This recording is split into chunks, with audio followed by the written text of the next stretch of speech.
তো বন্ধুরা, আজকে বিভিন্ন কালারের মোরব্বার মিষ্টি এবং আরও অনেক কিছু এই ভিডিওতে আপনাদের সঙ্গে শেয়ার করব। এই যে লাল, হলুদ কালারের, সাদা কালারের মোরব্বা, এটা হলো কাজু বরফি, আর এটা মিয়ামরের কেক। তারপরে দেখুন সাদা মোরব্বাটাও দেখাচ্ছি, কাঁচা আপেল। কিন্তু এগুলো দেখে আপনারা ভাবছেন কেন আমি এগুলো দেখাচ্ছি। পুরো ভিডিওটা যদি আপনারা দেখেন তাহলে বুঝতে পারবেন। আসসালামু আলাইকুম, RS ব্লগ চ্যানেলের আরেকটি নতুন ব্লগে আপনাদের সকলকে জানাই স্বাগত। তো ব্যাপারটা আপনাদের এবার আমি বলা শুরু করি। এই যে আমার ভাই গাড়ি থেকে নামছে, লাগেজ ব্যাগ এসব নিয়ে। আমার ভাইপো দাঁড়িয়ে আছে, ও ওর কাকাইকে এগিয়ে নিয়ে আসছে। মিষ্টির ব্যাগটা কাকাইয়ের হাত থেকে ও নিল। ভাই আবার ড্রাইভারকে টাকা মিটিয়ে দিয়ে ঘরে ফিরছে। আসলে আমার ভাই বেড়াতে গিয়েছিল সিমলা, তারপরে ফেরার পথে ও দিল্লি, আগ্রা সব কিছু ঘুরলো, সব জায়গা দেখলো, তাজমহল, জামে মসজিদ, লালকেল্লা, মানে দিল্লিতে যা যা আছে মোটামুটি সব কিছু দেখে তবেই বাড়ি ফিরলো। মায়ের মন তো, ছেলে বাইরে বেড়াতে গিয়েছে, কোথায় থেকেছে, কি খেয়েছে না জানি, বাড়ির মতো খাওয়া দাওয়া হয়েছে কি না। তো মা গ্রামের দিকে গেল, গিয়ে একটা দেশি বড় মোরগ নিয়ে আসলো। মোরগটা বেশ বড় দেখে আপনারা বুঝতে পাচ্ছেন।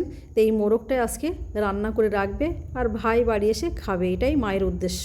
তো এই রান্নাটা আপনাদের প্রথম থেকে শেষ পর্যন্ত দেখাবো। আর এদিকে আমরা খুব এক্সাইটেড যে ভাই বাড়ি আসবে, ওর কেমন লেগেছে সেগুলো আপনাদের সঙ্গে শেয়ার করব।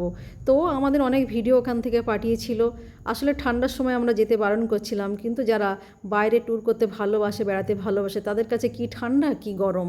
যাই হোক, মা এই যে মুরগিটা পুরো গরম পানিতে আগে পরিষ্কার করে নিয়েছে, তারপর পিস পিস করে কেটে দিচ্ছে।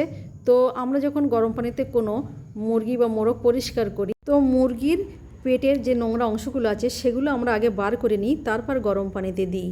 তারপরে দেখুন মা পরিষ্কার করে যে মুরগিটা কেটে কুটে দিল। তো আমরা রান্না করব। রান্নাটা আজকে ভাবেই করবে। আমার ভাবি যথেষ্ট ভালো রান্না করে আলহামদুলিল্লাহ। আমাদের বাড়িতে সব ভালো রাঁধুনি আছে, আমার বোন, আমার ভাবি, আমরা সবাই মোটামুটি বেশ ভালোই রান্না করি, মানে রান্না মোটামুটি খারাপ হয় না। যাই হোক, কিন্তু ভাবি আর বোন সবচেয়ে ভালো রান্না করতে পারে। তো রান্নাটা মুরগিটা আজকে ভাবিই করবে। এই যে কড়াইতে তেল দিয়ে দিয়েছে, আর তেলে দেখতেই পাচ্ছেন এলাচ, দারচিনি, তেজপাতা সব কিছু দিয়ে তারপরে কাঁচা পেঁয়াজ দিয়ে নেড়ে চেড়ে এবারে দিয়ে দেবে আদা রসুন পেস্ট। এই যে আদা রসুন পেস্টটা ভালো করে নেড়ে চেড়ে পেঁয়াজটা দিকে লাল হয়ে এসেছে।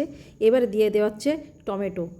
টমেটোটা একটু গলে যাওয়ার পরে এতে দিয়ে দেওয়া হবে লবণ, হলুদ গুঁড়ো, লঙ্কা গুঁড়ো সব কিছু দিয়ে মশলাগুলো ভালো করে কষিয়ে নিয়ে তারপরে মাংসগুলো এর মধ্যে দিয়ে দেওয়া হবে। তো বন্ধুরা, আমি যখন রান্না করি বা আমাদের বাড়ির কেউ রান্না করে, আমরা রান্না করার সময় প্রথমে মশলাটা এইভাবেই কষিয়ে নিই। আর মাংস রান্না করা হলে সে মাংসতে তো আলু দেওয়াই হবে, মানে মাংসতে যদি আলু না পড়ে যেন আমাদের ভালো লাগে না। আলু আর দেশি মুরগির মাংসের রগের ঝোল সত্যি দারুণ লাগে, অসাধারণ লাগে। জানি না আপনাদের কেমন লাগে, অবশ্যই আপনারা কমেন্ট করে জানাতে পারেন। তবে আমাদের তো ভালো লাগে, সেটাই বলছি আর কি। যাই হোক, এই যে মাংসটা কষিয়ে নিচ্ছি, দিয়ে দিলাম একটু গোলমরিচের গুঁড়ো, তারপরে দিয়ে দিচ্ছি একটু ধনিয়ার গুঁড়ো। এগুলো দেওয়ার পরে মাংসটা আরও ভালো করে কষিয়ে নিচ্ছি, কারণ দেশি মুরগি একটু ভালোভাবে কষিয়ে না নিলে মাংসটা ঠিক গলে না আর খেতে স্বাদ হয় না। এই যে আলুটাও ভেজে নেওয়া হচ্ছে, মাংসের আলুটা আমরা এরকম আগে থেকে ভেজে নিই।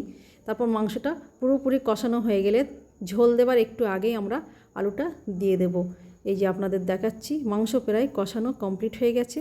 এবার আলুটা এর মধ্যে দিয়ে দেওয়া হয়েছে, ভালোভাবে নেড়ে চেড়ে এইবারে পুরোপুরি ঝোল দিয়ে দেওয়া হবে। এই যে বন্ধুরা, আপনাদের সব কিছু দেখাচ্ছি। মা তো খুব আনন্দ মনে মনে যে আমার ছেলে আজকে বাড়ি আসছে, আর আমাদেরও তো খুবই ভালো লাগছে, আগেই বলেছি। আর ভাই কার জন্য কি কিনেছে সেটাও আপনাদের সঙ্গে শেয়ার করব। এই যে দিয়ে দিলাম মাংসের মধ্যে পানি। দেওয়ার পরে যখন ভালোভাবে ফুটে উঠবে বাকি মশলাগুলো দিয়ে দেব। এইবারে দিয়ে দেব আপনার মিট মশলা। মাংসে তো মিট মশলা না দিলে মাংসের সেই স্মেলটা আসে না, আর মাংসটা দেখে মনে হচ্ছে সেই স্বাদ হবে আর কি। এই যে মিট মশলাটা দিয়ে দিয়েছি, তারপর মাংসটা নামানোর আগে আর একটু গোলমরিচের গুঁড়ো দিয়ে দিয়েছি। এবারে নামিয়ে নেব। মাংস আমার কমপ্লিট হয়ে গেছে। এদিকে ভাই কী এনেছে সেইগুলো আপনাদের সঙ্গে শেয়ার করব। কেমন হয়েছে মাংসটা, আর আপনারা কে কে দেশি মুরগি খেতে পছন্দ করেন অবশ্যই কমেন্ট করে জানাবেন। কালারটা তো দারুণ হয়েছে, আশা করি খেতেও অসাধারণ হবে, দুর্দান্ত হবে। যাই হোক, তো আমাদের মাংস রান্না কমপ্লিট। আজকে আর বেশি রান্না দেখাবো না, শুধু মাংসটা দেখালাম, তার সঙ্গে অন্য সবজিও হয়েছে।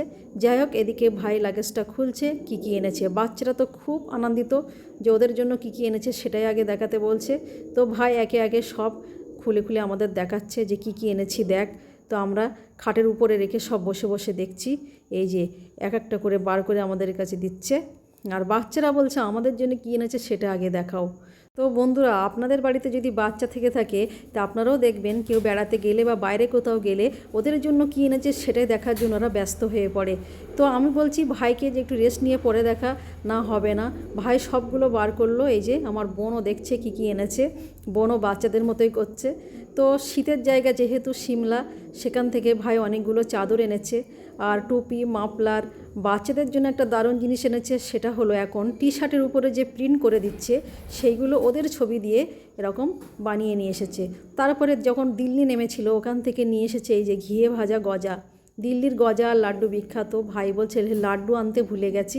এই যে আমার মেয়ে নিচ্ছে আগে থেকেই ওই যে তাজমহলের যে রিংগুলো কাঁচের মধ্যে থাকে ওইগুলো।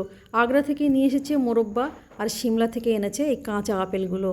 এই যে সব কিছু ছড়িয়ে ছিটিয়ে রাখা হয়েছে। আমার ভিডিওর শুরুতে আমি মোরব্বাগুলো আপনাদের দেখিয়ে দিয়েছি। আর আগ্রার মোরব্বা তো বিখ্যাত, আমরা সবাই জানি। আর এক এক জায়গার খাওয়ার কিন্তু বিখ্যাত। যেরকম ঘিয়ে ভাজা লাড্ডু বা ঘিয়ের যে গজাগুলো সব কিন্তু দিল্লির বিখ্যাত।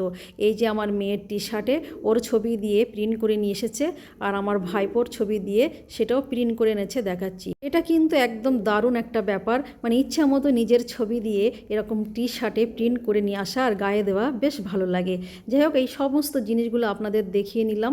তো কে কে সিমলা গিয়েছেন বা কার কার বেড়াতে যেতে এই ঠান্ডায় ভালো লাগে অবশ্যই কমেন্ট করে জানাবেন। তো আজকের ভিডিওটি এই পর্যন্ত। Thank you.